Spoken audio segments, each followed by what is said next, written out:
أعوذ بالله من الشيطان الرجيم بسم الله الرحمن الرحيم الحمد لله والصلاة والسلام على Resulillah. Geçmişten günümüze unutulmayan mısralar 36.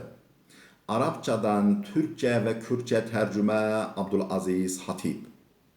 وظلم ذوي القربى أشد مضادة على المرء من وقع الحسام المهند. Akrabanın zulmü kişi üzerinde keskin kılıncın açtığı yaradan daha çok acı verir.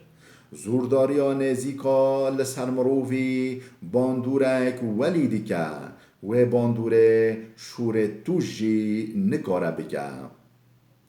لكل امرئ في الخير والشر عادة وكل امرئ جار على ما تعودا. İyilik olsun, kötülük olsun, herkesin bir adeti vardır. Herkes adetinin gereğini yapar durur. Çı de xere da, çı de şere da. Herkese adet yahve heye. Herkes her tem bedviya adeta xwe behtine.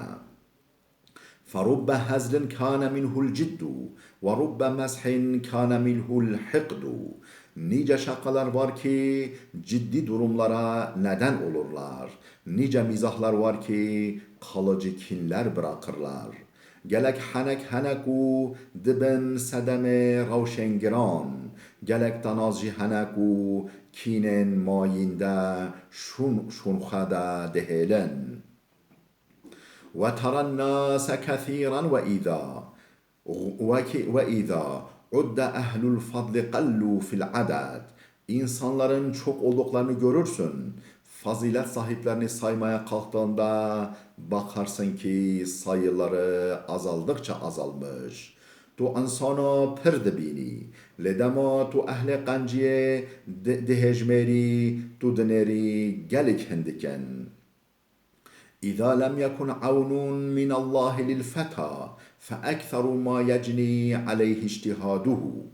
Allah'ın yardım ve tevfiki olmayınca kişinin çalışıp didinmesi bile çoğu zaman başına dert olur.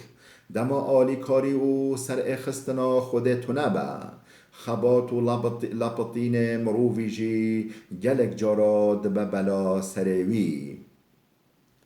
نعم الإله على العباد نعم الإله على العباد كثيرة وأجلهن نجابة الأولاد. Allah'ın kulları üzerindeki nimetleri sayılamayacak kadar çoktur. Fakat hepsinin en büyüğü hayırlı evlattır. Nimetin xude li ser benden wî pirin, leya herîmazın û bi rûmet zarûkên bi xêrin. المرء ما دام حيا يستهان به ويعظم الرزق فيه حين يفتقد ويعظم الرزق فيه حين يفتقد. Kişi yaşadığı sürece değeri bilinmez, horlanır. Yitirilince de küçük bir meziyeti bile abartılır durur. Maruf hatta ku saha qadrevi nayet azanin. Ledema ku mer vasfakiye viye gelek biçuk ji zede mazın tegirten. Yani kör ölür, badem gözlü, kel ölür, sırma saçlı olur. لئن فخرت بآباء ذوي حسب لقد صدقت ولكن بئس ما ولدوا. Anlı şanlı atalarınla övünürsen doğru söylemiş olursun. Fakat bu onların çok kötü bir evlat dünyaya getirdiklerini gösterir. Hakat tu be bavu kale xwen birumet xwenav didî. Tu rast dibêjî le ew şanî dide ku ewa evladek gelek netutişt anîne dinê.